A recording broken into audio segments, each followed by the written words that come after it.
Olá, sejam bem-vindos a mais um vídeo do canal Mundo em Análise. Hoje, para introduzir uma conversa que eu tive com o querido amigo Dr. Moisés Souza, um grande especialista e acadêmico, conhecedor, profundo conhecedor da região da Ásia-Pacífico, muito focado na expansão chinesa, no Estreito de Taiwan e na sociedade taiwanesa, que inclusive é um carinho em comum que temos por aquela região. Então convido a todos que assistam a uma conversa, não é um debate acadêmico, não tem a profundidade de análise que o tema merece, mas da mesma maneira ele se torna extremamente acessível e amigável a todos que queiram entender melhor as dinâmicas da região e as perguntinhas ali que são dificílimas de responder. E por isso é sempre um prazer conversar com uma inteligência dessa magnitude. Também temos ali um aspecto de metáforas que ajuda a introduzir o conhecimento de uma forma mais amigável e espero que vocês gostem do resultado. Fiquem à vontade para dar um feedback, seja como comentário no canal ou uma mensagem, e peço que se inscrevam também para ajudar no andamento dos números. Vou deixar como sugestão de leitura relevante para esse tema um livro, chama China de Deng Xiaoping. Foi editado agora novamente pela editora Nova Fronteira. Vou deixar um pouco mais de detalhes na edição do vídeo. E se hoje a gente discute China, é muito devido à ação de Deng Xiaoping nesse desenvolvimento. Então, mais à frente teremos alguns vídeos tratando desse livro, para que seja também esclarecido a todos como a China galgou, o que levou a um planejamento, o que trouxe como consequência, enfim. O que faz a gente em 2022, praticamente, estar discutindo a China retomando uma ordem mundial. Espero que vocês gostem do vídeo e fiquem à vontade para conceder os feedbacks. Obrigado.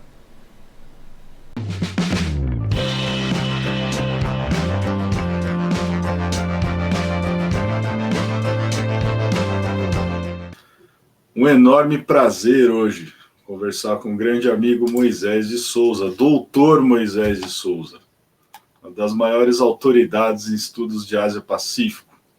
Professor de estudos em Ásia-Pacífico na Escola de Humanidades, Línguas e Estudos Globais.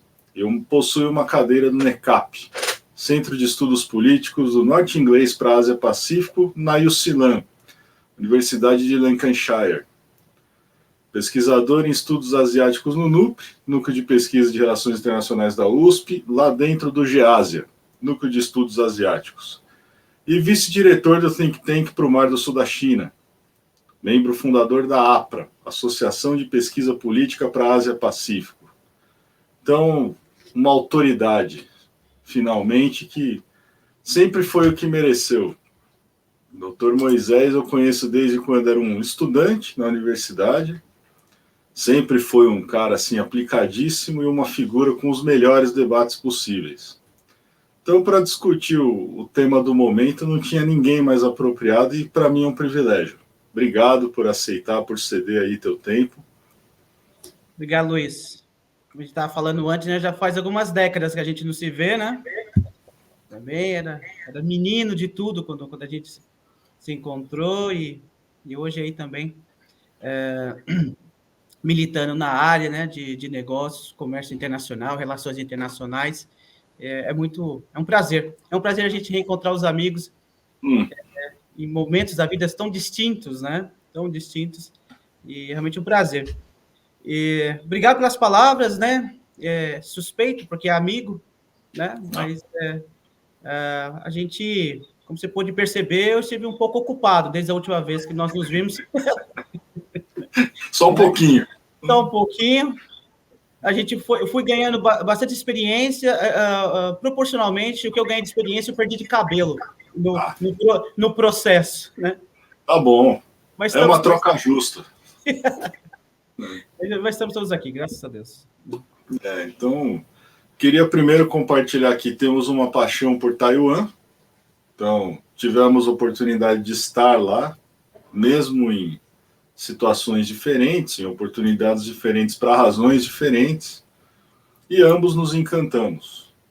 Por aspectos diversos da vida da ilha, da rotina cotidiana, da forma deles de organizar a sociedade, e nos traz para o tema do domínio chinês, o Estreito de Taiwan.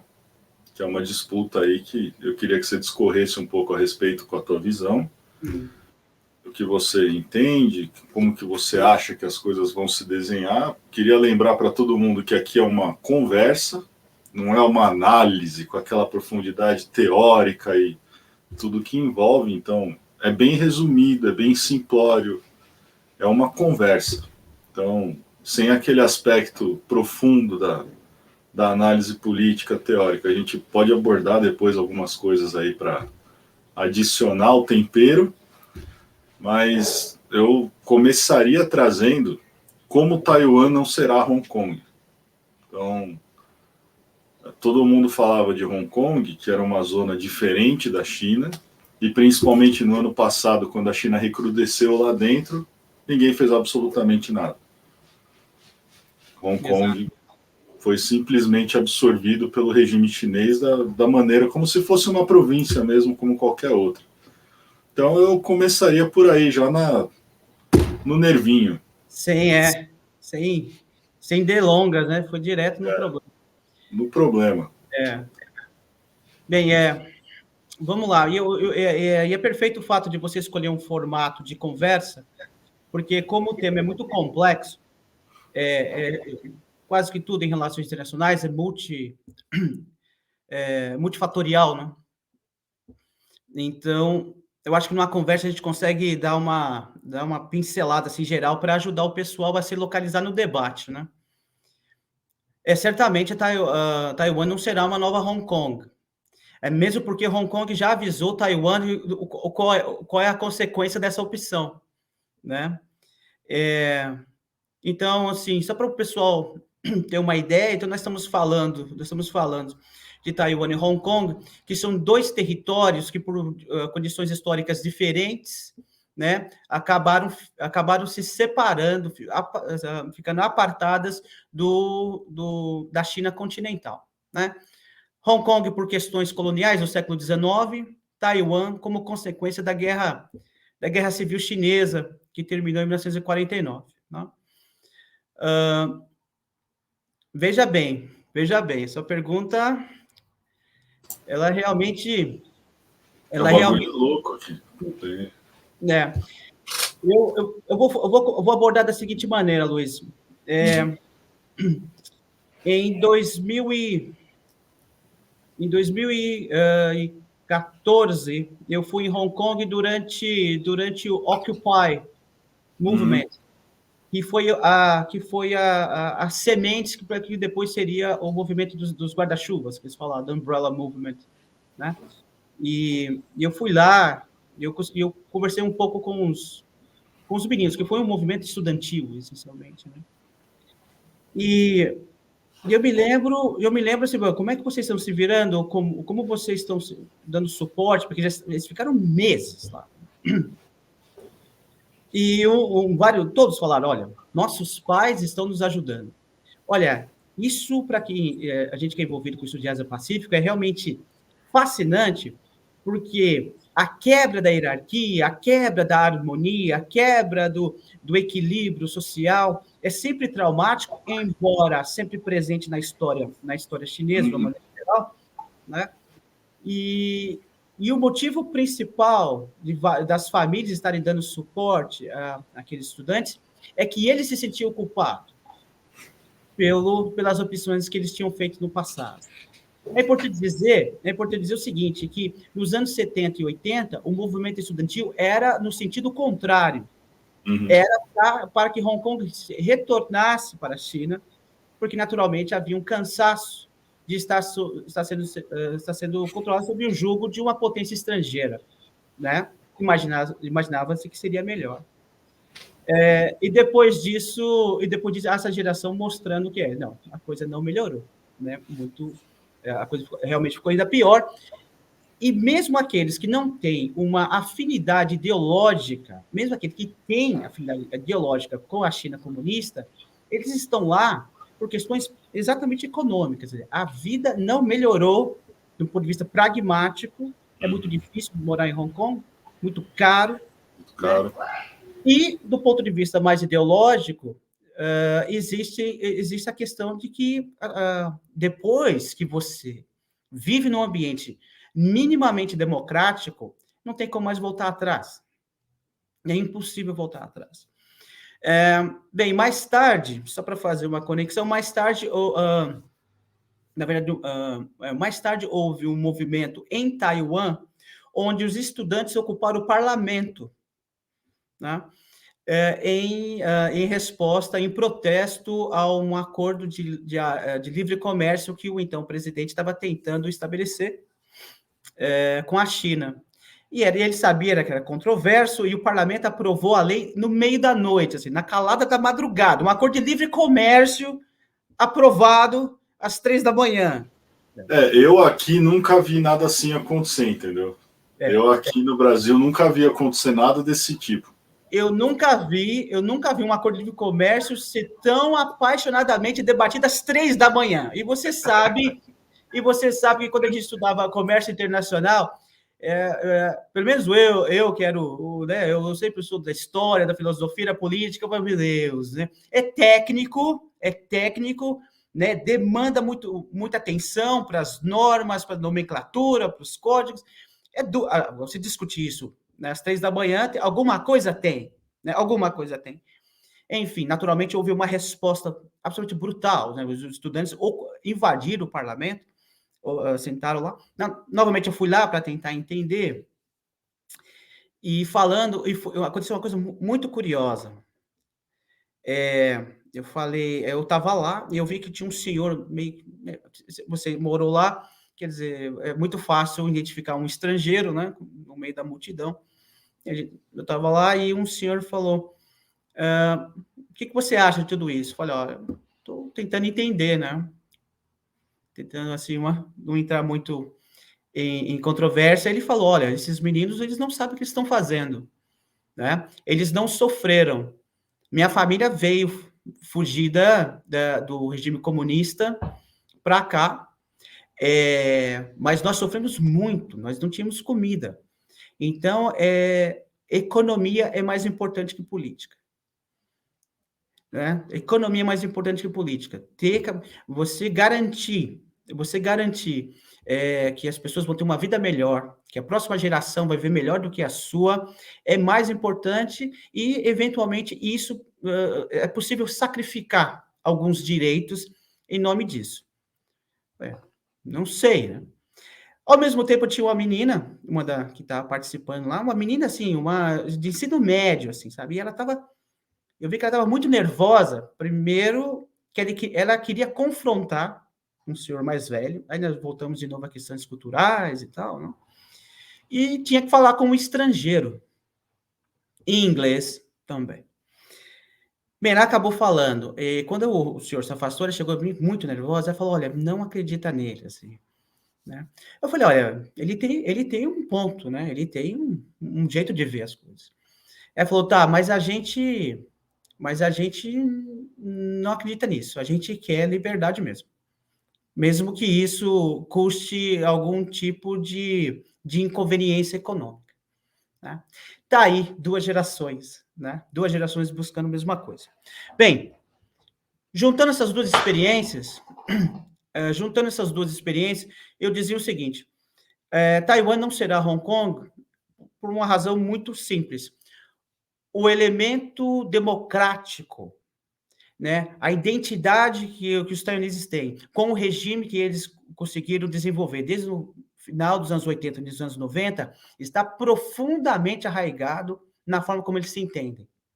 Veja bem, eles nem negam o fato de ter absolutas conexões de identidades culturais, étnicas com os chineses. Mas a identidade democrática os coloca em situações completamente opostas. Né? Eu digo o seguinte, se um dia a China se tornasse democrática, Taiwan se reunificaria com a China amanhã.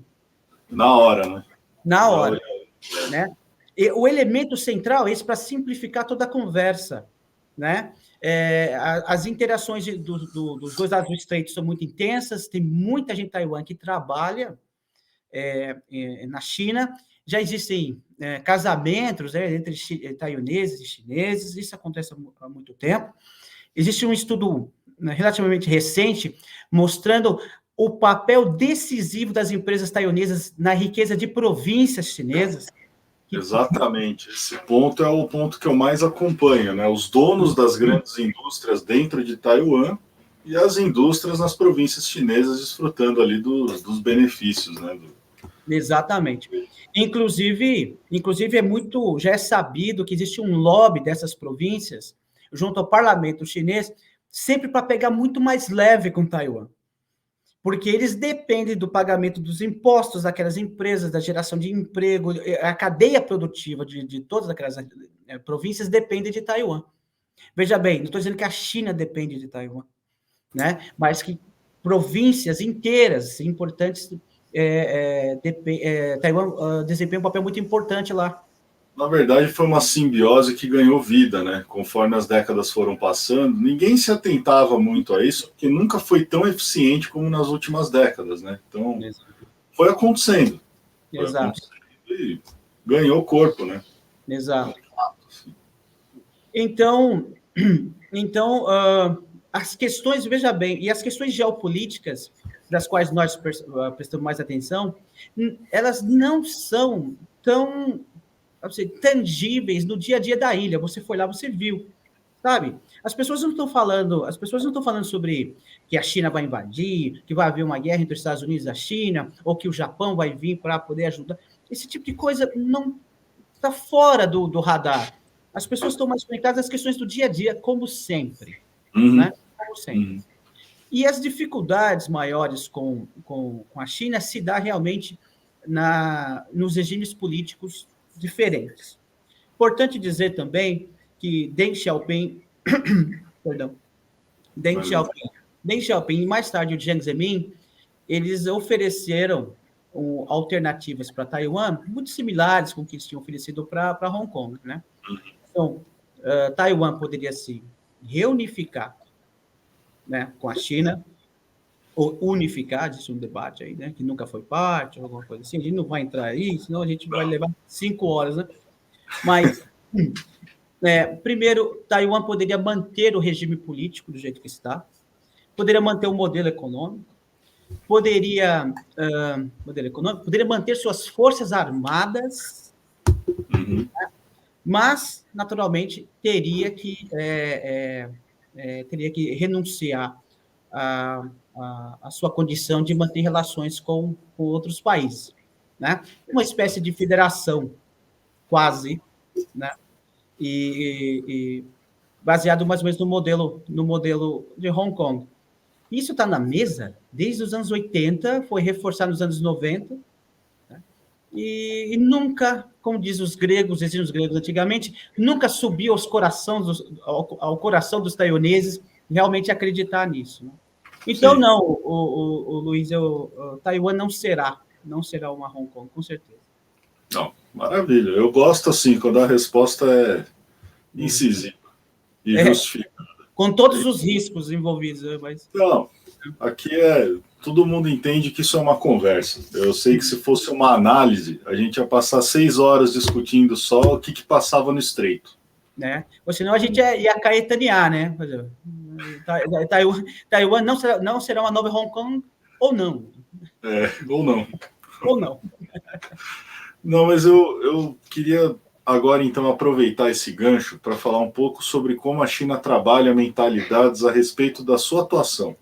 Então, a nossa forma crua, bruta de analisar o aspecto político de RI, muitas vezes envolve o risco de um conflito, ou então a incidência dos conflitos, as forças armadas em ação, o investimento militar, etc. Mas eu vejo que a China ela sempre tenta um caminho aparentemente defensivo, enquanto ela é ofensiva. Então, é aquela coisa pragmática chinesa de não mostrar o jogo, mas a hora que você percebe, o tabuleiro já está virando. Então é uma coisa bem sorrateira, bem metódica, né? E eu queria usar o exemplo da Nicarágua. Na Nicarágua, acho que uma semana atrás, né? Um pouquinho atrás. Ontem. Oficialmente ontem.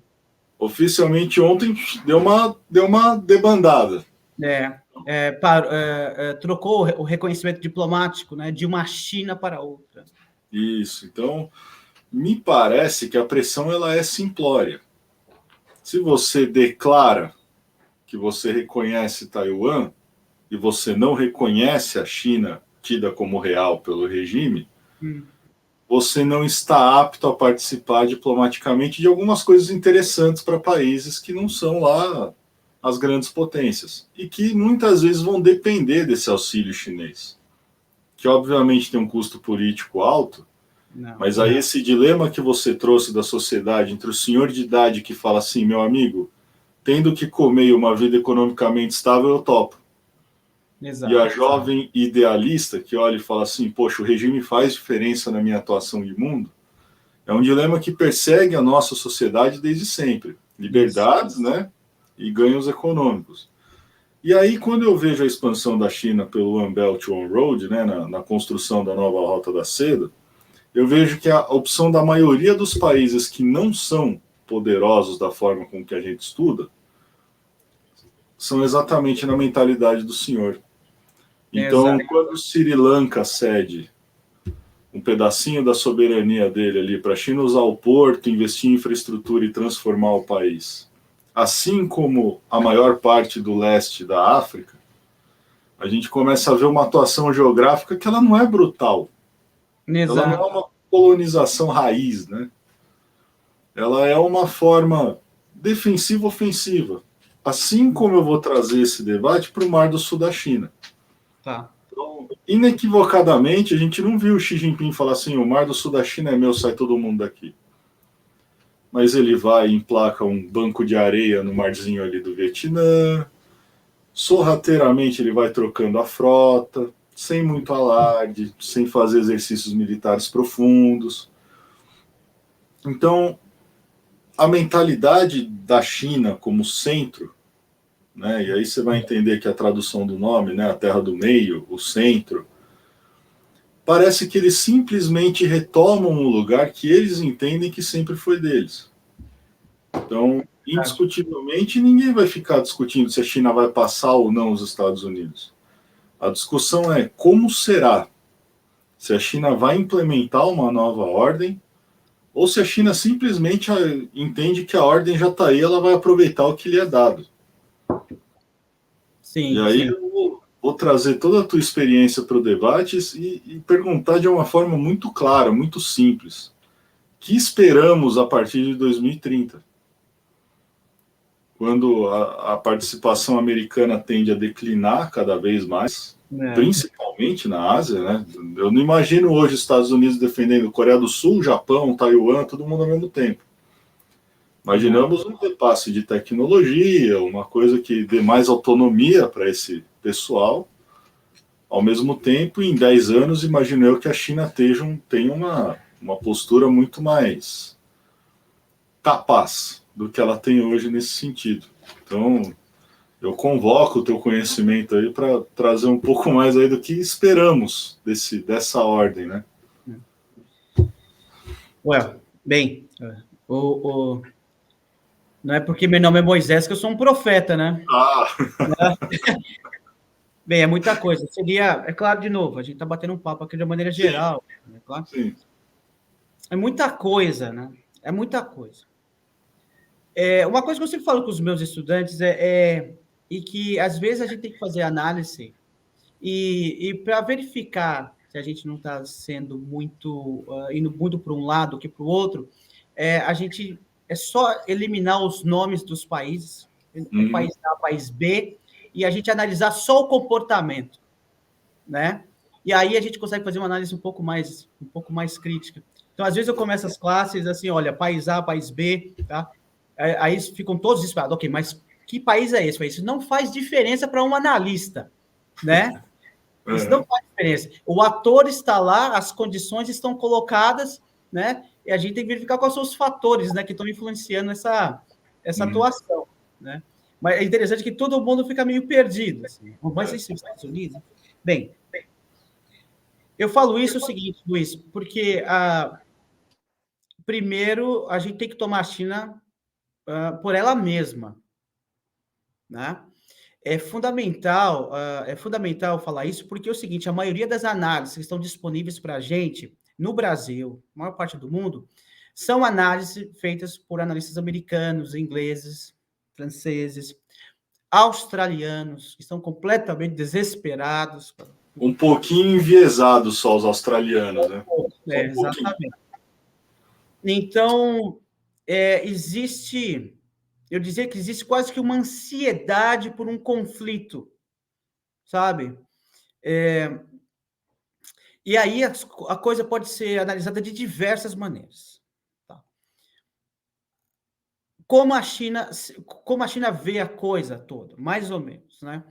Com relação a Taiwan, conversando uma vez com um oficial do exército chinês, faz tempo e tal, ele falou um monte de coisa que refletia muito da visão oficial do partido e tal, mas aí ele falou uma coisa que eu nunca esqueci. Ele falou, olha, para muita gente, trazer Taiwan de volta para os braços da mãe China, bonita, ele falou mãe China, é o último passo para concretizar a longa marcha de Mao desde 1934. Quer dizer, a marcha só se completa quando Taiwan voltar. Tá esse gancho aí, ó, me perdoa te interromper de novo, mas esse gancho é maravilhoso. Maravilhoso, né? Porque em outubro agora, o Xi Jinping fez um discurso, né? E onde ele falou exatamente isso. Eu nunca esqueci isso. Né? Não, eles nunca deixaram isso morrer. Então ele falou exatamente essa frase. Ele falou que a tarefa histórica que vai completar a reunificação da mãe, né, da terra-mãe chinesa, e que vai finalmente terminar com isso, são os territórios contestados. Hong Kong, o Mar do Sul da China e Taiwan. Não morre, né? Esse discurso não acaba. Bem, eu só te interromper rapidinho, porque o Xi Jinping falou isso em outubro, né, desse ano. Então está lá. Então, do ponto de vista chinês, existe, do ponto de vista chinês, eu diria mais importante, do ponto de vista do Partido Comunista Chinês e da sua parceria com as Forças Armadas, é importante ver que há uma relação, embora institucionalmente existe uma relação de hierarquia do partido, na verdade, na prática, existe quase que uma paridade, as coisas são negociadas entre essas duas instituições, né? De complementar, de terminar o processo de reconstrução da integridade territorial chinesa antes da chegada das potências ocidentais no século XIX. Né? Isso está lá, isso está dado. Bem, eu estou falando isso porque tudo que o Partido Comunista Chinês faz, ele faz no sentido de sempre de assegurar a sua legitimidade perante ao povo chinês. Porque o discurso é, somente eu tenho condições de fazer isso, do que está acontecendo. Somente o Partido Comunista Chinês tem condições de manter o país unido, de promover crescimento econômico, de reconstruir aquilo que nós perdemos e colocar a China num lugar de destaque no processo internacional. Devolver o orgulho, né? Exatamente. Mais do que isso, isso é constantemente lembrado, dizendo o seguinte, tá, qual é o contrato social aqui? Verdade, sim, você não é completamente livre, mas em troca, eu te dou as melhores condições de vida de que os seus pais, seus avós, tataravós, jamais tiveram. Jamais tiveram. Isso é tácito, né? Isso é óbvio. E a sociedade chinesa abraçou isso. Sem dúvida. Né? Ela abraçou isso. De forma tal que, indo na China, e principalmente você vai nas grandes cidades, sabe? Você vai em Shanghai, Guangzhou, né? Você não vê nenhum tipo de exercício de opressão, sabe? Não, o dia a dia, do ponto de vista econômico, das trocas, das viagens, né? Você só começa a sentir um pouco mais cerceado Quando existem questões de manifestações políticas, aí vai para questões das mídias sociais, aí você começa a sentir um pouco a mão. Do contrário, existe uma absoluta liberdade de ir e vir, econômica. Não, e lá dentro você desfruta de uma segurança social diferente para nós. Exatamente. Eu não sei se você lembra ainda, mas nunca foi tranquilo caminhar por aqui de madrugada. Rapaz, em Taiwan eu saía com os amigos, voltava de madrugada. A coisa mais perigosa que eu via era às 4 da manhã, um grupo de terceira, quarta idade fazendo Tai Chi Chuan na frente do portão da minha casa, e eu me sentia, né, assim, envergonhado de ter que pedir desculpa e passar. Foi a coisa mais perigosa que eu vi.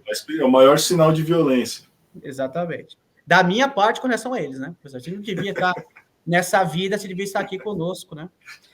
Bem, é importante dizer isso, manter isso muito claro. Quer dizer, o Partido Comunista Chinês está sempre buscando por reforço de legitimidade, né? E qualquer coisa que possa criar uma dúvida ou uma rachadura nessa imagem, eles reagem violentamente. Violentamente. Taiwan é um constante espelho, é uma constante imagem, é uma constante lembrança de que existe uma outra alternativa para organizar a China, e isso é simbolicamente muito difícil de ser ignorado, principalmente com o nível de trocas e de interação entre os dois lados, certo? Do ponto de vista de Hong Kong também, né? Hong Kong, por muito tempo, teve dois sistemas. Então, e no caso de Hong Kong, é ainda mais complicado, porque é muito, realmente, praticamente conectado com a parte continental. E, literalmente, se você é chinês, você é tratado pela justiça de uma forma que você vai para o outro lado, você é tratado de outra maneira. Isso começou a criar muitos problemas de justificativo da legitimidade do partido, do ponto de vista prático. Pessoas começaram a migrar para Hong Kong por causa de questões judiciais, para não ser processados lá. As pessoas começaram a ir para Hong Kong para ter filhos, porque o sistema de saúde lá era melhor, melhor do que, né? Então, isso colocava em dúvida o que estava sendo feito lá. Então, dentre outras coisas, a incorporação imediata de Hong Kong ao sistema é para eliminar o elemento comparativo. E o adendo é que, infelizmente, para o regime chinês, infelizmente também para Hong Kong, eles pegaram o meio de uma geração que viveu outro mundo. Né? Exato. Desfrutou do que era. Não vou falar a soberania inglesa, né? Mas vamos falar assim, um sistema financeiro livre, um sistema social mais apto a absorvê-los, né? Exatamente. Agora, o que eles pegaram no regime chinês é uma coisa que é aquilo que você expôs muito bem. Você lá dentro não se sente oprimido. De maneira alguma. Porque você simplesmente não desafia o regime. E esse é o acordo. Claro. Então, é uma troca. Muito simples. Muito simples. Muito simples. É importante as pessoas no Brasil e nos Estados Unidos terem essa dimensão muito clara, sabe? Porque quando a gente começa a dizer, o regime comunista chinês, né, parece que nós estamos falando da União Soviética stalinista. Do Khmer Vermelho. Né? Exatamente, isso não é verdade. Você vai para Xangai, os meus amigos americanos, os europeus, não tem lugar mais divertido no mundo do que Xangai. É muito legal. Não tem lugar mais capitalista que Xangai. Mais capitalista, exatamente. Talvez Macau, mas assim... Né? Mas é divertido. É importante dizer isso, quer dizer, não há aqui uma defesa ao regime comunista chinês de qualquer espécie, mas uma constatação de que nós estamos falando de algo distinto da nossa experiência ocidental quando nós tivemos com a União Soviética, por exemplo. Claro, e é importante também a gente trazer um pouco dos elementos que muita gente desconhece. Então, o elemento que eu queria adicionar aqui, eu sei que você sempre foi um cara que gostou de juntar tudo. a história, a filosofia, e eu acho que esse é o caminho que faz as coisas funcionarem mesmo. A desconfiança com o ocidental, ele vem desde a questão do ópio, né? Desde a implantação à força das bases diplomáticas europeias dentro da China, a forceps mesmo, a balonada de canhão, e desde aquela época a desconfiança com o Ocidente é muito alta. Muito. Então, você entrou a forceps no mercado daquele tamanho sem ele estar maduro e pronto e disposto o suficiente. De alguma forma, isso está acontecendo como um rebote agora. Eu imagino, o que eu vejo não é que a China ataca o Ocidente, eu enxergo que o Ocidente foi pego na própria ambição. Então, a armadilha estava lá e a gente caminhou na direção dela. A gente olhou e abraçou. Eu não sei. Bem, é que eu preciso conectar os pontos para poder responder a pergunta anterior. Mas o que eu quis dizer na parte da conversa passada é que é o seguinte: o elemento de reforço da legitimidade política do Partido Comunista está lá. Né? Então, qualquer coisa que coloque isso em dúvida, existe uma reação violenta. Taiwan é uma, Hong Kong é outra, Mar do Sul da China, certo? Qualquer elemento de contestação interna, né? Mas veja bem, só para provocar o povo que vai ver esse vídeo, né? Parece que eu estou dando uma no cravo e na ferradura, Arrebenta, né? Arrebenta. É que eu acompanhei até mais ou menos 2015. Mas até 2015 havia tido em torno de mais de 100 mil protestos na China. 100 mil protestos. E a China chama isso de incidentes de massa, e eles só contam quando esses incidentes de massa contam com mais de 15 mil pessoas. Certo? É interessante isso, porque parece que é um regime sólido, de absoluto controle, eles têm mesmo, se eles quiserem, controle sobre a vida social, sobre a individualidade, mas o chinês ele não é tão passivo quanto parece. Né? E, historicamente, o problema do chinês com o governo sempre foi com governos locais. E contra esses caras, desculpe o palavreado lá do morro, mas é de onde eu venho mesmo, certo? É sem massagem, né? O pior lugar para um membro do Partido Comunista começar é ser o prefeito da cidadezinha lá. Ele tá dos dois lados, a pressão do partido e a pressão intensa popular. É intensa. As prefeituras são atacadas, eles têm um fogo, devem ser trocados os oficiais lá todos os meses, porque a demanda social para que o cara seja honesto, seja eficiente, faça um bom trabalho, é muito intenso. Eu não sei como é que está ainda, mas na verdade eu não vi, foi um amigo meu que falou e eu vou confiar que seja verdade. Ele disse que em Beijing, ele viu muitas pessoas em frente ao portão do Palácio Presidencial segurando cartas. E os carros passam e eles ficam tentando jogar aquela carta dentro do carro, que são petições, são pedidos para o Xi Jinping. E conversando com aquelas pessoas ali, ele falou, mas por que a senhora quer fazer isso? Ele falou, porque nós estamos sendo oprimidos pelos prefeitos, pelos oficiais locais, e na China a gente sabe que o imperador nunca sabe o que está acontecendo lá embaixo. Né?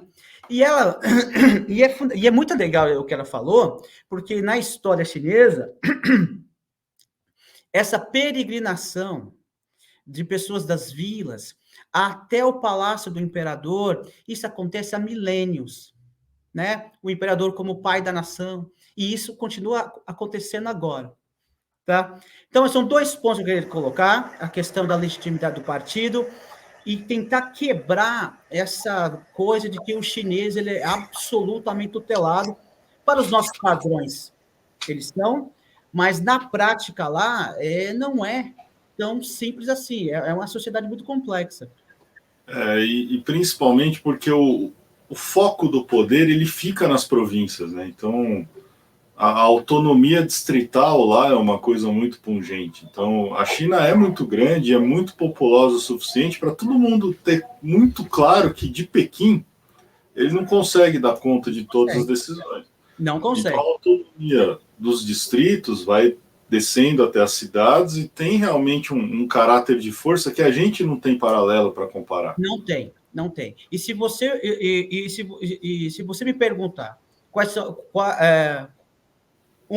quais são um dos motivos pelos quais a China se desenvolveu economicamente tão rápido, claro que a gente já sabe todo as questões macros, mas existe algo lá que eu acho que não existe na maioria dos países ocidentais, por questões políticas, culturais, históricas. Existe competição entre as províncias, meu amigo. Competição. As províncias competem entre si como se fossem dois países distintos. Competem por recursos, por investimentos, certo? E é jogo pesado, assim. Né? Então, o governador de uma província, ele trabalha como se fosse o presidente de lá. Isso. Né? Isso é muito diferente da lógica, né? Quer dizer, o governo repassa recursos, mas é o governador da província que tem que correr atrás, né? Idealmente falando, esse é o significado de uma federação de verdade, né? Então, idealmente falando, você enxerga o aspecto federativo, aí mesmo que não chame assim, porque não é do caráter formador deles, mas operando na prática. Exatamente. Até porque lá dentro, eu vou adicionar o elemento que eu também considero importante, não é a mesma cultura chinesa, daquele bilhão de pessoas. Tem etnias, tem línguas, tem um caldo cultural muito diverso lá dentro. Então, a competição de Guangzhou e Shanghai, por exemplo, ela é étnica. O mandarim e o cantonês são muito diferentes. E vou falar para você, existem vilas, você vai numa vila, eles falam dialetos diferentes, eles não se comunicam. Né? É muito diverso. A China é muito difícil para você captar, assim, sabe, ter uma foto geral, assim, sabe? Um retrato geral, assim, da coisa. Então, a gente pode trazer diversas pessoas aqui, cada um vai dar um relato distinto. Muito bem, do ponto de vista interno é isso. Mas trazendo a coisa para o nosso lado, relações internacionais, eu tenho defendido um negócio que é meio controverso, mas eu também não ligo. A gente tem que falar e depois o mundo traz isso de volta para você, confirmando ou não, né? Veja bem, a China, você falou que é uma coisa meio sorrateira. Durante o período do sistema tributário, né, em que não eram países ainda, mas as nações pagavam tributos à China, né? Eu não vou entrar nesse mérito, porque existe um debate muito mais complexo, mas um ponto é importante, que acaba, muitos analistas acabam convergindo. A liderança chinesa, Luiz, ela era fundamentalmente baseada em questões culturais, certo? Quer dizer, os países pagavam tributos, mas não eram colônias chinesas, certo? Era uma troca, inclusive da China, porque essa questão de tributo, às vezes os emissários chineses é que iam até Xi'an, que hoje é a Tailândia, ou iam até a Coreia, que era mais ou menos para garantir que estamos todos bem, certo? Não há problema entre nós. Tem um professor da universidade, acho que em Berkeley, o professor David Kang, que ele escreveu livros, estudos sobre isso, é muito legal. Ele diz que o sistema, desde 1300, desde 1600, até a chegada dos europeus no século XIX, houve apenas uma guerra entre as principais nações, imagina, China, Coreia e Japão. Então, ele faz um comparativo com a Paz de Westfália, né?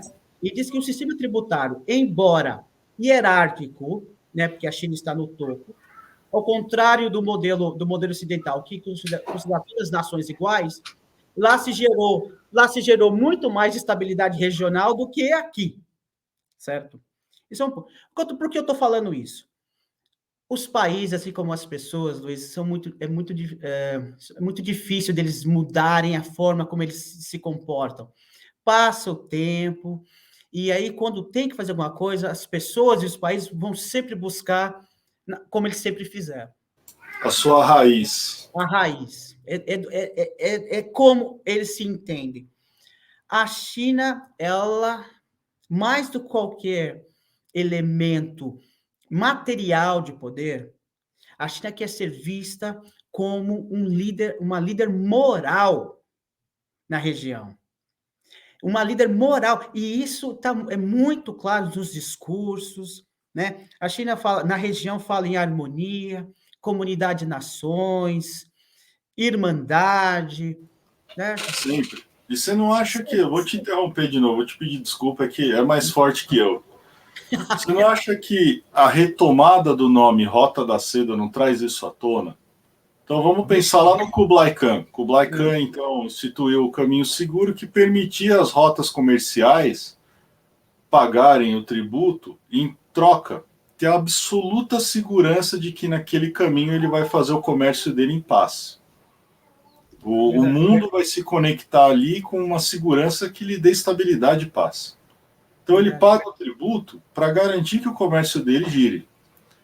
Então, se a gente pensar no que significa retomar o nome Rota da Seda, você não acha que remete justamente a esse sentido de segurança comercial e tributo hierárquico, mas que me dá uma oportunidade de criar o meu próprio caminho? Então vamos lá. Eu vou tentar conectar as duas coisas. Eu estou tentando sair de uma análise mais convencional da coisa. Então, eu estou dizendo para você aqui de que a China ela busca ser uma líder moral, né? Em que ela não tenha que impor, embora na prática, eventualmente, isso aconteça, né? O peso econômico e militar para ser respeitada. E isso é muito claro em todas as vezes que há um elemento de contestação na China, eles reagem assim quase como uma surpresa, né? Por que as Filipinas estão falando? Isso é um absurdo. É um absurdo. Eles se sentem desrespeitados, assim como fosse um pai, e dizendo, olha, que ingratos vocês são. Eu estou simplificando aqui uma coisa muito mais complexa, mas que isso é importante, né? A China, ela, veja bem, o nosso poderio econômico e militar é dado, mas nós gostaríamos que vocês vissem isso como um dado natural da história, em que nós pudéssemos ter, uma vez você reconhecendo isso, tudo vai dar certo. Tudo vai dar certo. E isso é óbvio, nos discursos, nas relações bilaterais. Quer dizer, não há sentido você ficar contestando isso. As coisas Eu nunca vi um resumo tão claro e tão bom do que é o posicionamento chinês em todos os... Por isso que você é autoridade acadêmica também, porque esse é o resumo do que a China vende para o mundo, tá perfeito. Então, assim, é o caminho da estabilidade. Principalmente da região, né? Principalmente da região, né? Então, é isso, quer dizer, a China só quer esse reconhecimento. Eu estava falando com foi professor nosso, o professor Alexandre Uehara, e usei até outro termo controverso, meus amigos, Moisés, não fala isso, você vai criar problema, mas eu falo. A China muitas vezes ela me lembra, mais ou menos, meu Deus, olha, você corta isso, mas depois você vê. Né? Não vou cortar, não, pode falar que eu gosto. Eu lembro que as metáforas eram fantásticas, vai lá. Isso vai me causar problema, mas tudo bem. Eu sempre, às vezes, em algumas situações, vendo a China lidando com as Filipinas, com o Vietnã, ali, com o Sudeste Asiático, me lembra muito a diplomacia de Satanás com relação com Jesus na tentação do deserto, sabe? E, por favor, eu não estou literalmente... Cara, assim, ó, fica tranquilo. Tá? Eu entendo perfeitamente o que você está falando e vou defender a sua metáfora até o fim. Manda bala. Eu não estou aqui literalmente demonizando a China, não é isso. Eu estou dizendo o seguinte, se nós lembrarmos um pouco da história da tentação do deserto, né, em que que o anjo, que Satanás, Lúcifer, oferece, olha, isso aqui tudo será seu, a única coisa que você tem que fazer é reconhecer que eu sou o chefe aqui, é só você beijar o anel, é só você... E tudo vai ficar certo, você vai ter tudo o que você quer, eu estarei feliz, você feliz, tá tudo bem. Me lembra muito isso, sabe? Mas como tem Satanás, Lúcifer na conversa, fica muito difícil, as pessoas já ficam assustadas. Mas literalmente é isso, sabe? A China fala, olha, você não tem como competir comigo, Filipinas, você não tem como lidar comigo, Vietnã, certo? Não há, economicamente e militarmente, faz o seguinte, só reconhece essa condição e eu vou te dar acesso aos meus mercados, investimentos, a gente pode trabalhar com questões de segurança mútua, nós vamos até conversar em outros termos com relação às disputas no mar do sul da China, certo? É a contestação dessa condição que realmente não consegue ser engolida por essa nova geração dos chineses. Com relação à Rota da Seda, claro que, além de remeter umas questões culturais históricas, do ponto de vista de marketing político, é brilhante, né, meu nome. Né? Tem que reconhecer que os caras são muito bons. Eu concordo com você, mas de um ponto de vista mais prático, e aqui vai um outro ponto que eu tenho defendido assim há muito tempo. E que eu acho que é bem legal, assim. Quer dizer, né, muito arrogantemente, mas... Né? Luiz, é o seguinte, a China é a potência do nosso tempo. Eu e você, nós vimos o crescimento da China, certo? A gente consegue, quer dizer, você é muito mais jovem do que eu, mas nós, lembra, do tempo da universidade até agora, a China se transformou completamente.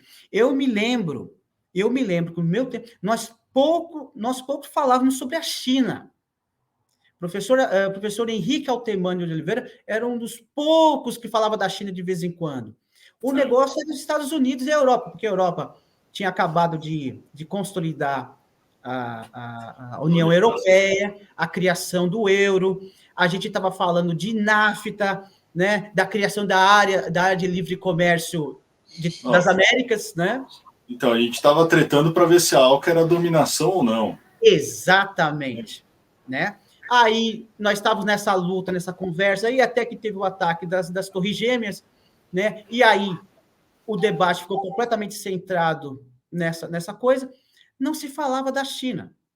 Não se falava. Embora importante e tal, mas já não se falava. Por que eu estou dizendo isso? Veja bem, a China é a potência do nosso tempo. E se é uma potência do nosso tempo, nós vimos essa transformação, então, há 30 anos, não vou falar nem 40, há 30 anos, a China ainda era considerada um país pobre ou em desenvolvimento, certo? Sim. Hoje é a segunda maior potência do mundo, certo? Então é o seguinte, a China sabe como falar com os países mais pobres, ponto. Ela sabe o vocabulário, ela sabe aonde aperta o calo, certo? Ela sabe, quando ela vem para o Brasil, quando vem da América Latina, quando vai nos países da América Central, ela sabe o que dizer. E eu vou falar qual que é o ponto central aqui. A China sabe, como um país pobre, um país em desenvolvimento, a conversa toda é sobre investimento em infraestrutura. Acabou. Certo? Perfeito, perfeito. É isso, né? Que os países em desenvolvimento não têm condições de financiar isso. Infraestrutura é o elemento visual, é a manifestação concreta de desenvolvimento econômico, de uma maneira que, embora não seja, na verdade, não tem como ser traduzido em conforto para as pessoas, mas para muitos regimes políticos não democráticos, pode ser usado como símbolo de prosperidade, embora o dinheiro não tenha vindo de lá. Não, mas a gente pode entender a infraestrutura como matéria-prima do desenvolvimento. Então, você não se desenvolve sem uma infraestrutura bem feita. Eu estou dizendo o seguinte, eu concordo com você, mas quando essa infraestrutura é financiada de dentro para fora, certo? Quer dizer, ela é como um indutor do desenvolvimento econômico, o New Deal, né? O Roosevelt, o Vargas no Brasil e tal. Mas o que eu estou dizendo é o seguinte, a China, quando vai falar com, sei lá, com a Nigéria, e vem falar, se você colocar um chinês, um americano lá, olha, o americano vai falar, olha, abra seus mercados, né, para os nossos produtos, né, e a gente vamos trabalhar, a chegada de novos produtos, nova tecnologia, vai promover a modernização do seu país, as coisas mais simples. A China, ela não fala em abertura de mercados. A China vai lá falando assim, Nigéria, eu vou financiar a sua infraestrutura. No pacote, eu vou ter acesso ao seu mercado. Quer dizer, isso é o melhor dos mundos, né? É o melhor dos mundos, porque em países de desenvolvimento médio, Luiz, e a gente sabe, independente das nossas preferências ideológicas, que quando você não tem um mercado maduro, uma economia madura, você abre setores da sua economia, se você não é competitivo, aquele setor morre. Assim, fazendo uma simplificação brutal. Tanto é que o Brasil, o Mercosul e a União Europeia estão aí há 30 anos, e a gente estava na faculdade ainda. Esse acordo entre a União Europeia e o Mercosul não sai. Não sai. E quando sai, é extremamente desfavorável para os interesses de quem tem o lado fraco na mesa. Não tem... E os europeus, o Brasil, o Mercosul tem esse apego ideológico primitivo de proteção de mercado. Pô, tudo bem. Pô, e os europeus, por que eles não abrem o mercado da agricultura deles também? Que coisa primitiva que é essa? Não? Pois é, então, assim, mas o que você está falando está perfeito, está em consonância com tudo que a gente assiste no comércio internacional. Assim, tem... Certo. É uma questão... Então, quer dizer, e a China, ela é muito inteligente. Quer dizer, quando vai para esses mercados mais alternativos, ela não vai em busca de abertura de mercados, ela chega com recurso de investimentos em infraestrutura e no pacote ela garante acesso a partes específicas desse mercado. E aí a rota da seda se encaixa precisamente nessa lógica. Com uma adição que eu considero importante do seguinte, vamos então, já que você está na Inglaterra, vamos falar dos ingleses um pouquinho. Então, se eu pego o professor Barry Buzan e coloco os escritos dele sobre segurança, ele enfatiza um tema muito importante quando ele fala o seguinte, um país que tem disputas internas para resolver tem menos condições de internacionalmente assumir uma posição relevante. E nesse pacote de investimento chinês, ele oferece uma coisa adicional, que é a estabilidade interna. Aonde ele mexe, o conflito cessa, por bem ou por mal. Seja por um financiamento que impeça a continuidade do conflito, seja por uma ação direta ali com abastecimento militar das forças locais que resolve o problema. Isso é muito interessante. Isso é muito interessante. De novo, a gente está batendo um papo aqui, né? Nós podemos encontrar exemplos que confirmam o que a gente está falando ou que não, né? Mas a lógica da economia desconectada da política, se é que isso é possível, né? No final tudo vira política, mas pelo menos esse é o discurso. A China chega para países que têm problemas de estabilidade política, né? O Paquistão e tal. E o que a China... E foi um diplomata chinês que falou isso para mim, eu achei muito legal. E eu não sei se ele é simplista, só simplista, ou se ele é simplório ou mal intencionado. Eu não sei, mas ele falou, professor, você chega lá, você traz dinheiro, o conflito acaba. Aí eu falei, olha, pode ser um pouquinho mais complicado do que isso, né? Ele falou, não, é falta de dinheiro. É falta de dinheiro, literalmente. Quando chegam os investimentos e quando o bolo fica maior, em que os líderes das vilas e das regiões que estão em revolta recebem esses recursos, as tensões diminuem. Não desaparecem, mas diminuem.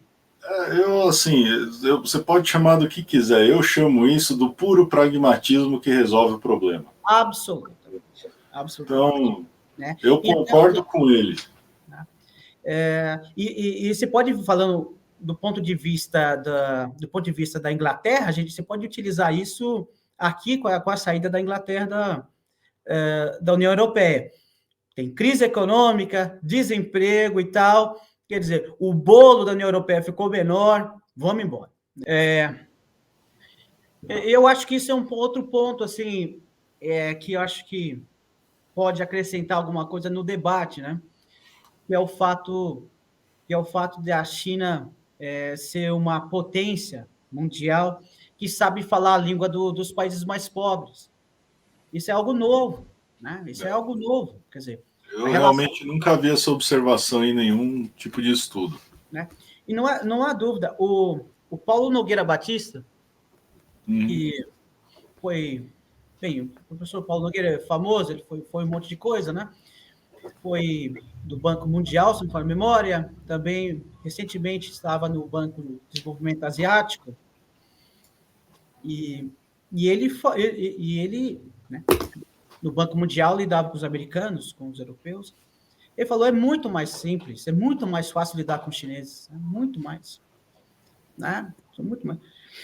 Bem, eu acho isso fundamental para a gente entender a forma pela qual a China tem se inserido em algumas regiões do mundo, tem muito a ver com essa capacidade de entender, né, a forma como os países ocidentais lidam com os países em desenvolvimento, chegam com todas as demandas, né, impondo. Ora, veja bem, coisa que nunca esqueci dos nossos tempos de menino, embora você ainda seja muito menino. O que é isso, pô? Lá na Rio Branco, uma vez trouxeram o presidente da Sociedade Rural Brasileira, não esqueci o nome do senhor, o senhor Luiz Raffers, né? Bigodão, pareciam aqueles fazendeiros do século XIX. Um oligarca, né? Um oligarca, assim, sabe? Um senhor distinto, falava muito bem, fiquei fascinado com a figura do homem, sabe? Pareceu daquelas figuras realmente do século XIX, assim, sabe? Assim, não pejorativamente, muito distinto, muito bem educado, né? Muito intenso. E ele falou o seguinte: na época havia um contencioso do Brasil na OMC contra os Estados Unidos de algodão, não era algodão, acho que era algodão. É o de sempre, provavelmente algodão, milho e alguma afins. Coisa. Passou-se aí, abriu um painel na OMC contra isso, 2, 3 anos depois, o Brasil ganhou, porque o Brasil estava acusando os Estados Unidos de subsidiar ilegalmente a produção, acho que dessa commodity lá. Muito bem, a OMC deu ganho para o Brasil, os Estados Unidos tinham que pagar alguns bilhões de dólares. Você sabe isso melhor do que eu. Isso aí não é pago em cash, né? Isso não é um depósito na conta. Faz um acordo ali em termos de acesso ao mercado, compensações e tal. Na mesa, o professor, esse senhor estava lá, e disse que estava junto com os diplomatas brasileiros. Terminou a sessão, caso do Brasil, os diplomatas americanos viraram para ele, para os brasileiros, falou: tá, vocês ganharam, mas não vão levar, a gente não vai pagar nada. Isso é relações internacionais, irmão, tá entendendo? Isso não está nos livros, né? Isso está só nos livros do Morgenthau. Exatamente, certo? Pode ser uma visão um pouco muito pessimista, que existem muitos outros exemplos de que os mecanismos funcionaram, tudo certinho. Então, a China, eu tenho muita dificuldade que a China teria esse tipo de comportamento. Eles encontrariam uma forma de compensar isso na outra ponta, né? Mas ali eles jamais contestariam dessa maneira, de forma tão confrontacional dessa maneira, né? Facilita. Deixa eu lhe dar um outro exemplo. Ligando até com a questão de Taiwan. No processo da troca da representação do governo chinês dentro das Nações Unidas, que começa desde os anos 50 e vai culminar até 1972 com a visita do Nixon lá, da famosa, para Beijing. Eu tenho um gráfico, eu posso até te mostrar, que é os votos dentro da Assembleia Geral, para ver se deveria fazer a troca né, de Taipei para Beijing. Isso aconteceu porque, como a China já era membro, então a decisão de trocar a representação não precisa passar pelo Conselho de Segurança, né? A Assembleia Geral vota, é endossado depois pelo Conselho de Segurança. Assim, as Nações Unidas têm em torno de 60 membros, 50 membros quando começou, e a maioria dos votos em favor da manutenção da representação da China pelo regime em Taipei. Tá. O tempo vai passando, o mundo vai ficando mais complicado, há um processo de descolonização depois da guerra, um monte de países africanos conseguiram sua independência, se tornaram estados independentes, os países no Sudeste Asiático, a China, que nos anos 60, final de 60 e pouco, até final de 60 estava lá vivendo a questão da Revolução Cultural, se estabiliza. O Mao, que não era bobo nem nada, ele mandou o cara mais gente fina do mundo da época, que era um cara chamado Zhou Enlai, certo? Que as pessoas falam, as memórias do Kissinger, ele não cansa de fazer elogios ao Zhou Enlai. Que é um cara educado no Ocidente, inclusive. No Ocidente, falava inglês muito bem, era um gentleman, era o homem sorriso do regime, né? Isso. Um diplomata de mão cheia. O Zhou Enlai foi dar uma passeada pela África, comeu todas as comidas exóticas, bebeu de tudo, ele que não bebia, né? Foi no Sudeste Asiático, bateu um papo. No gráfico, você vê o antes e depois disso. No gráfico, depois, a onda começa a virar a favor de Beijing. Né? Dizendo isso, vai ser o seguinte, os caras já sabiam como conversar com esse grupo. Olha, vocês foram colonizados, oprimidos, nós também, né? Nós sabemos sua dor e tal. Pelos mesmos algozes, muitas vezes. Né? Algozes. E vou falar, porra, Moisés, você está abraçando uma conversa socialista e tal. Não é. Os americanos, eles não conseguiram encontrar o lugar deles nesse debate. Porque eles não queriam, eles não retornaram, não permitiram o retorno das colônias para a França e para a Inglaterra depois da guerra, mas por uma lógica da Guerra Fria, eles achavam que aquelas nações ainda estavam muito imaturas e seria um terreno fértil para revoluções comunistas. Então, eles preferiram manter ali ou um regime autoritário, né, ou manter tutelados de alguma maneira. A China... Desculpa te interromper, mas assim, a gente tem que lembrar que a posição americana ela tinha variáveis assim incrivelmente diversas de preocupação e foco que para um país como a China, principalmente naquela época, não existiam. Não existia. Isso é interessante, existem alguns telegramas dos presidentes americanos na época, os caras estavam assim, ideologicamente, assim, falando, esses caras têm que ser independentes, têm que ter, né, autodeterminação, que é tudo que nós representamos. Isso. Mas, de um ponto de vista mais pragmático, esses caras não têm condições de organizar o país minimamente, isso vai criar convulsões, e os soviéticos vão criar condições de estabelecer um regime comunista. Então, né? E aí a China, muito inteligentemente, usava isso. Veja bem, quem deveria estar dando apoio para a autodeterminação dos sul não estão.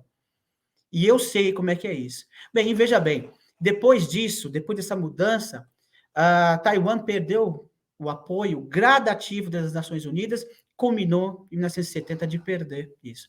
Eu estou fazendo uma análise diferente para dizer o seguinte, que um dos elementos pelos quais a China conseguiu a posição internacional que ela tem hoje é por sua capacidade de comunicar, né, com os países mais pobres, que os Estados Unidos já perderam, os europeus perderam há muito tempo. Não, ao contrário do senso comum, né? Que imagina o chinês extremamente impositivo, extremamente quase caricato, né? Como aparece nos filmes, aquela coisa da tortura chinesa, né? E a gente vai assistindo aos poucos o movimento acontecendo. A gente, na verdade, foi privilegiado, né? Porque nós vivemos numa época que a tecnologia permitiu que a gente vivenciasse isso de perto. Exato. Eu vivencio isso no comércio, no cotidiano, até nas medidas duras que ninguém sabe. Então, eu vou trazer um encadeamento econômico aqui que não está na tua área de estudo, mas vai influenciar o futuro. Já aproveito para aprender alguma coisa. Não, que é isso, pô. Então, o caos logístico atual é um dado. Ele não é discutível, mas ele é um dado. E a gente sempre pôde, através de monitoramento via satélite, saber aonde estão os navios de container, por exemplo. Então, a gente consegue monitorar no mundo todo. De algumas semanas para cá, a gente não consegue monitorar ele nos portos chineses. Então, o sinal de GPS é desligado quando eles entram em algumas regiões da China e só é religado quando ele sai. Então, durante algum tempo, a gente não enxerga mais esse navio. E aí você vai falar, poxa, mas por quê, né? As condições de compra, padrões para o exterior, você paga 30% para um produto ser fabricado, o produto é fabricado, e na exportação contra conhecimento de embarque, você paga os outros 70%. O que está acontecendo é que, pelo caos logístico, os embarques não estão conseguindo sair no prazo que eles saíam antes. Logo, o pagamento da parte final da carga também não chega. Logo, sem essa grana entrando, com certeza algumas fábricas já estão enfrentando dificuldades de pagamento. Entendi.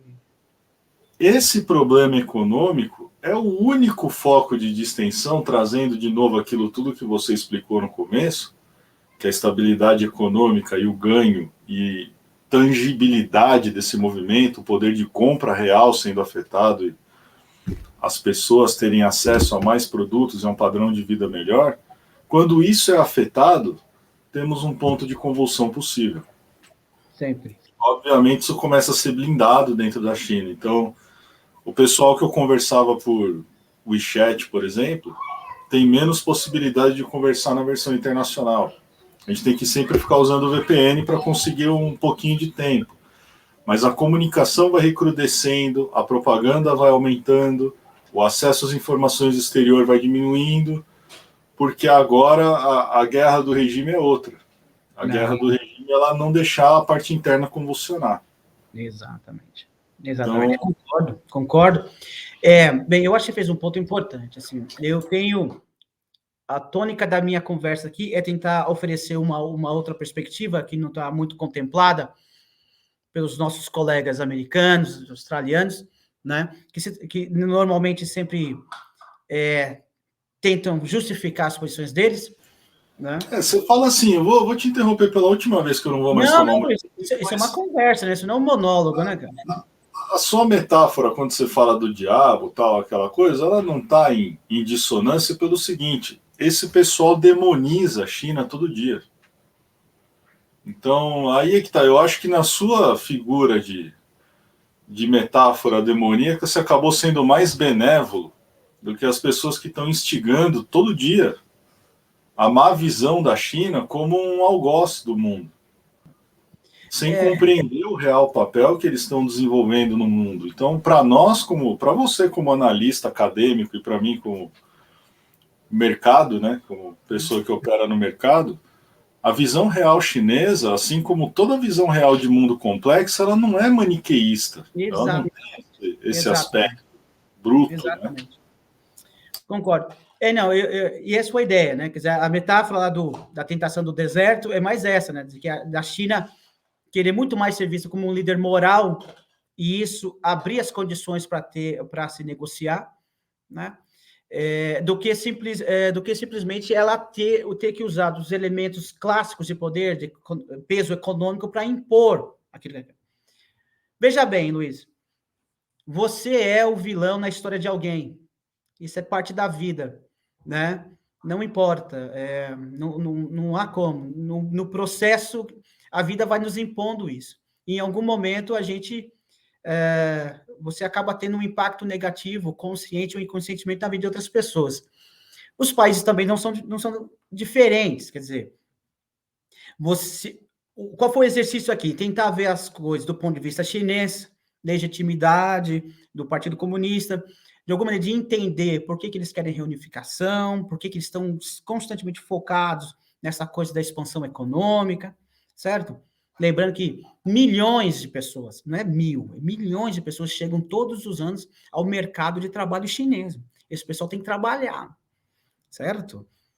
É isso. Então, quer dizer, existe essa coisa da consolidação do crescimento econômico, e aí os caras são agressivos mesmo, quando vão para os mercados, que eles têm que fazer as coisas acontecerem. Esse é um ponto. Agora, do outro lado, vendo a perspectiva dos australianos, dos filipinos e tal, não importa qual que é a dinâmica, se é beijando o anel, ou se é falando sobre harmonia e tal, o resultado aqui do nosso lado é o mesmo. O Mar do Sul está sendo ocupado, né? Ocupado, nós estamos, existe uma ameaça clara da perda de soberania, literalmente soberania, quando a gente fala de Filipinas, né, porque as ilhas estão muito próximas ao território chinês. Do ponto de vista geopolítico, sim, a China ela se tornou muito mais assertiva. E é interessante isso. O ganho econômico foi proporcionalmente traduzido em mais assertividade naquela região.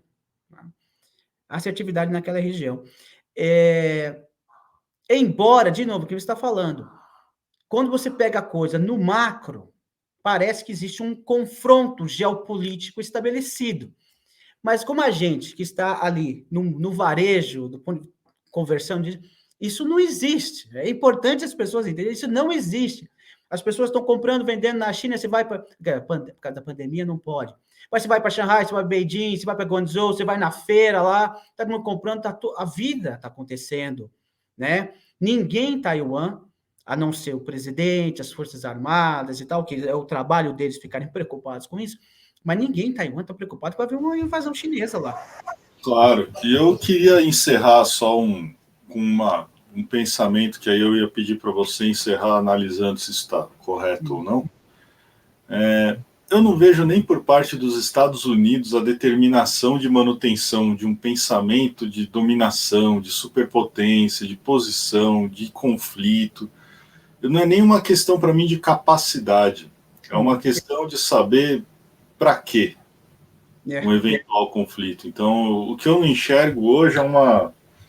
Sabe, tem que existir uma corrida, e para existir uma corrida tem que existir os dois lados. E para o conflito escalar, tem que escalar os dois lados.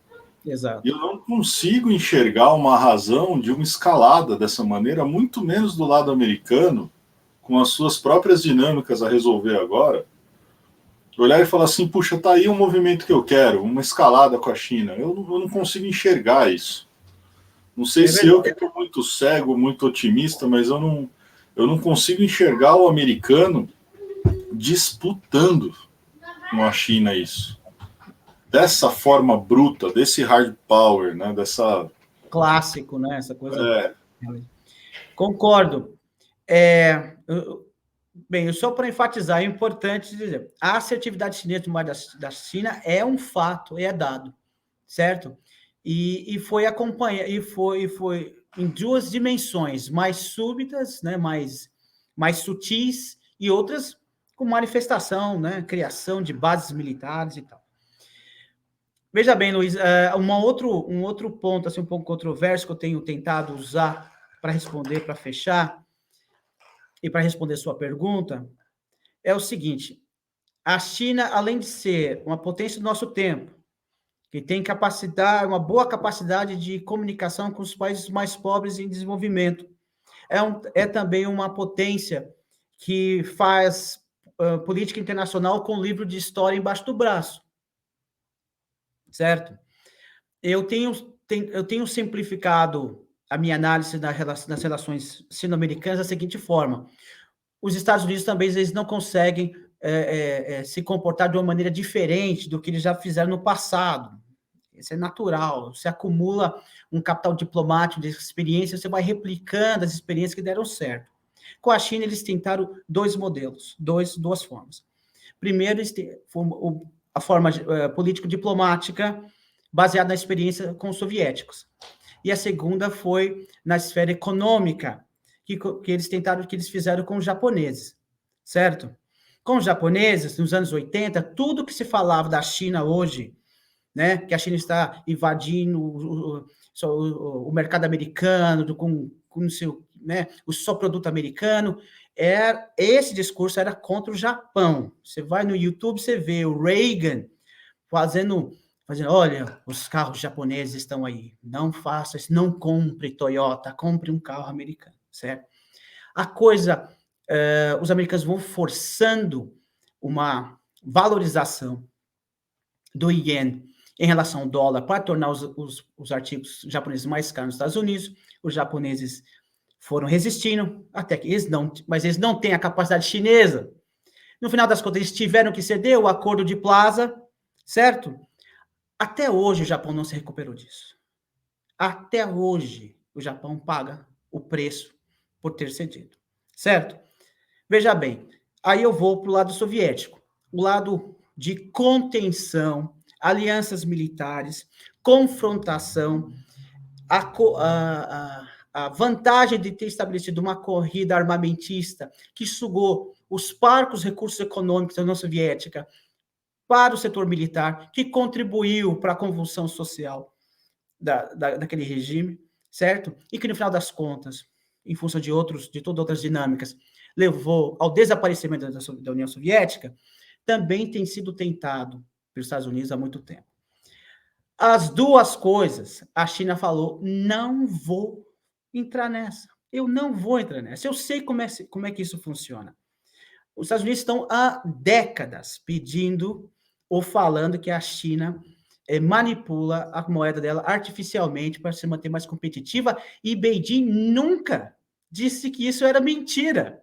Na verdade, eles falam, e você está certo, eu faço isso porque eu não tenho escolha, eu tenho 1,2 bilhão de pessoas aqui. Tem gente que até metade dos anos 90, no início dos anos 2000, ainda estava morando em cavernas na China, e não tem. Você tem condição de absorver esse impacto, eu não tenho. Se eu fizer isso, eu volto o relógio em 30 anos. Isso não vai acontecer. E a gente vai tocar do jeito que dá, até um dia eu tiver condição de ter um nível de paridade com você. De sustentar, sem dúvida. Sustentado, certo? A China está manipulando esse uso de Beijing. Verdade. Vem aqui ver. Porque a China fala, a China não é de Xangai. O interior da China é outra conversa, amigo. Certo? Não estou justificando. Estou dizendo o que os chineses falaram. O que os chineses falaram? O modelo que você aplicou para o Japão não vai funcionar aqui. Nós não vamos fazer isso. O modelo de confrontação soviética foi muito bem, ao estilo soviético com a China, foi muito bem gerenciado pelo Jiang Zemin, pelo Hu Jintao, sabe? Eles conseguiram low profile, havia uma provocação, eles descalavam. O Hu Jintao é um gênio. Assim, esse cara ele vai ainda ter o crédito que ele merece daqui a alguns anos, com certeza. Porque o que ele evitou ali foi, assim, mágico. A conversa com Taiwan é muito amigável. Tá? Embora nos bastidores as coisas estivessem, né? Então, por quê? Porque o Jiang Zemin e o Hu Jintao sabia que se fosse partir para um confronto aberto, assim, mesmo no âmbito diplomático, aquilo não ia funcionar para a China. O Xi Jinping já acha que dá para meter um pouco mais o pé. Chegou a hora de meter mais o pé. As conversas da China com os Estados Unidos, lá no acordo do Alasca, aquilo é fascinante, amigo. A transcrição do encontro está disponível na internet, e a China falando, olha, não acabou o tempo que você metia o dedo na nossa cara para dizer o que fazer. Ou você nos trata como iguais, ou não tem conversa. Certo? Então, mas essa é a parte do diálogo que eu gosto, porque assim, ele não pede uma preferência. Não. Aí é que está o jogo diplomático que eu gosto, que eu acho genial. Ele não pede nada além do seguinte, o meu valor está aqui, ó, é igual ao teu. Como que nós vamos conversar? Exatamente. Exatamente. E a China, na verdade, ela na conversa com os europeus e com os americanos, é constante. vocês têm que deixar a mentalidade de Guerra Fria de lado. Primeiro, nós não vamos entrar nessa. E segundo, vocês têm que aceitar o fato de que nós não somos a China de 1950. Acabou isso. E existe dificuldade entre as potências ocidentais de aceitar essa condição da China, embora na prática isso já aconteça. Certo? Não pra... A China chama isso de preconceito ideológico, cara, que é um negócio interessante, quer dizer, que os países ocidentais, baseado na experiência deles ao lidar com os regimes comunistas, eles não têm capacidade de diálogo pacífico, amigável com países que é parte desse, que adota esse regime, né, político. Então, é o seguinte, nós temos aí 2 modelos para lidar com a China implementados pelos Estados Unidos que não funcionaram. Até que o Xi Jinping chegou, e com essa assertividade do Xi Jinping, ele acabou fazendo que os Estados Unidos trouxesse todo o manualzinho da Guerra Fria de volta e começou a ser implementado. Deu o gatilho, né, que o cara precisava para recuperar. Né? Ou como a rapaziada fala lá, deu mole. Deu mole. Porque o Hu Jintao e o Jiang Zemin já tinha estabelecido, olha, cara, sem fazer nada. E você começou a conversa com isso, Luiz, praticamente sem fazer nada, a China praticamente dominou todo o Mar do Sul da China, na boa. Né? Eles fizeram, basicamente, 3 intervenções, em 1988, tomando as ilhas Paracel do Vietnã, ocupou algumas ilhas perto das Filipinas, e acabou. Não, eu estava lendo um artigo sobre isso, quer ver? Aqui, ó. Andrew Chubb publicou na International Security agora, 2021. Andrew Chubb? Aqui, meu vizinho aqui, ó. Então, ele publicou um artigo que analisa... Então, ele analisa a assertividade da China no Mar do Sul ali, né? De 1970 a 2015. E ele enfatiza isso, ele fala... A última demonstração de força concreta mesmo começou a acontecer em 2007 só. Exato. Antes disso, eram episódios localizados, eram coisas assim... Poxa, aqui, ali, uma mensagem, outra, nada...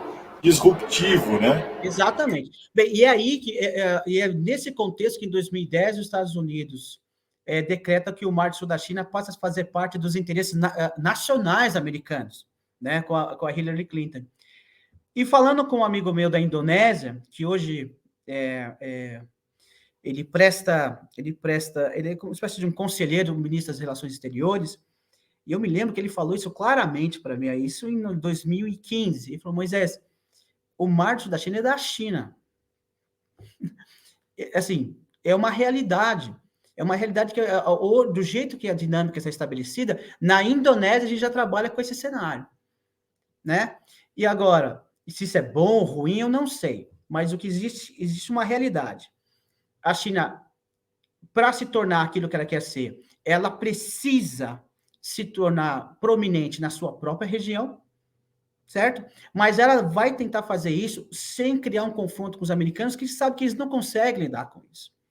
E olha, veja bem, eles fizeram toda a ocupação das ilhas, toda a custa das ilhas artificiais, a tomada de uma pequena ilha perto das Filipinas, e até hoje não deram um tiro, cara. Né? Encher o Mar do Sul da China com milícias, no sentido que são navios pesqueiros civis, mas que, na verdade, trabalham como se fossem representantes do Estado chinês. E essa é a situação atual hoje. Né? Eles aprenderam com os piratas, né? Então, assim, eles tiveram a lição deles no século XVIII e XIX, de como isso funciona, né? Exatamente. Então... E é muito inteligente. Eu acho muito inteligente. E quando os Estados Unidos estavam lá, tentando criar um elemento de confrontação para justificar a replicação do modelo de contenção aos soviéticos, os caras, não, nós não estamos fazendo nada, ocupa uma pedrinha aqui, ocupa um recife ali, ocupa um negócio, e a coisa já está, do jeito que está, a não ser que haja um conflito completamente aberto, a China já tem posições estratégicas muito mais avançados do que os Estados Unidos. E a gente, no comércio internacional, não adianta, a gente depende dessa segurança. Para o comércio internacional, o Mar do Sul da China é da China também, porque se a gente perde o Estreito de Malaca, acabou o comércio. Mas veja bem, isso é outra coisa. Que os chineses sempre falam, e me parece que a lógica parece que confirma isso.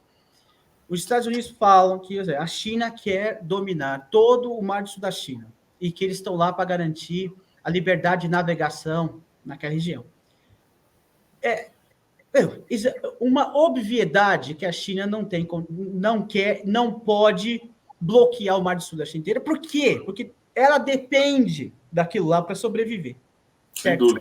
O cinturão da rota, que, dentre outras coisas, promove a construção de oleodutos que vem da Ásia Central, é uma forma de reduzir a dependência do que chama do dilema de Malaca. O Hu Jintao falou isso, né? Quer dizer, qualquer presidente chinês não dorme à noite com medo dos Estados Unidos bloquear o Estreito de Malaca. Acabou, não tem mais óleo que entre para a China. Veja bem, não tem óleo para a China, mas também não tem para o Japão, não tem para a Coreia, não tem para Hong Kong, não tem para Taiwan, não tem para ninguém. Então, ninguém na região vai bloquear aquilo ali. E você sabe que há um cálculo que é o seguinte: se contornar o Estreito de Malaca e for pelo Estreito de Lombok para o outro lado, custaria em torno de 200 bilhões de dólares a mais. Sem dúvida. Não, você vê quando o cara travou o canal de Suez, que está longe de ser o Estreito de Malaca, já deu um nó, né? Eu sofri um problemão. Então, assim... Então é o seguinte, a China não vai bloquear a liberdade de navegação do Mar Sul da China, mas sim, ela tem intenções de no futuro, de alguma maneira, transformar o Mar do Sul da China numa coisa parecida com o que aconteceu com o Caribe, certo? Sem dúvida. Né?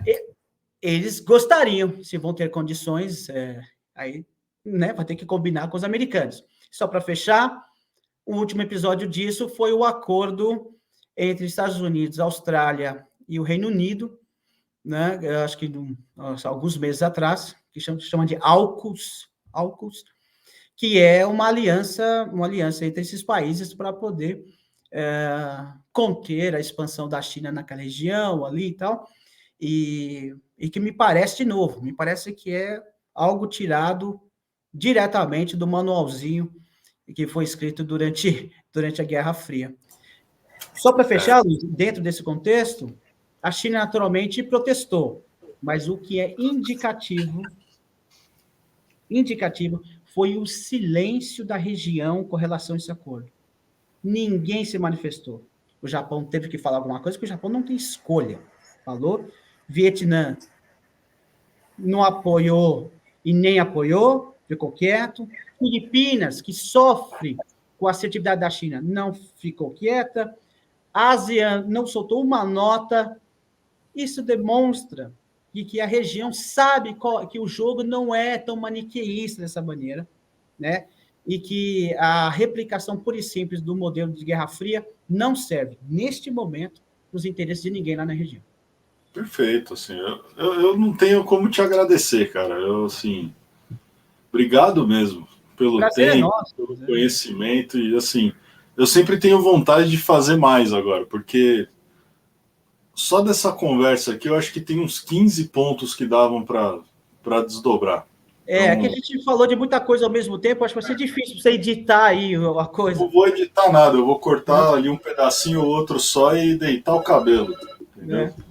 Porque foi fantástico. Serviu ao propósito que eu quero, que é trazer uma conversa mesmo, entendeu?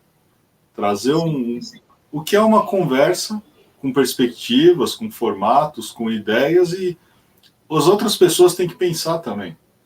Eu acho que, eventualmente, quando você tiver a oportunidade de conversar com outros convidados, aí, de repente, tem um gancho para desenvolver um ponto de vista diferente, né? Claro, e aí isso é o diálogo. Lembrando, um pouco antes da nossa conversa, para os terráqueos mais jovens, existia uma época em que as pessoas estavam em espectros político-ideológicos completamente opostos, discutiam, depois disso saíam para tomar uma cerveja juntos. É isso, você discute respeitando a oposição do outro porque ele tem embasamento. Ele não fala aquilo porque ele imagina, ele fala aquilo porque ele entende. E mais do que isso, Luiz, eu estou falando dos tempos de faculdade, mesmo, às vezes aqueles embates acalorados e tal. E Luiz, não sei o quê. E estava tudo bem, né? Mas estava tudo bem. Hoje em dia, me parece que isso faz parte de um passado longínquo que as pessoas, né, estão fechadas para o diálogo. Quantas vezes naquelas conversas, aqueles debates nossos, eu voltava para casa e falei, rapaz, eu nunca tinha pensado nisso.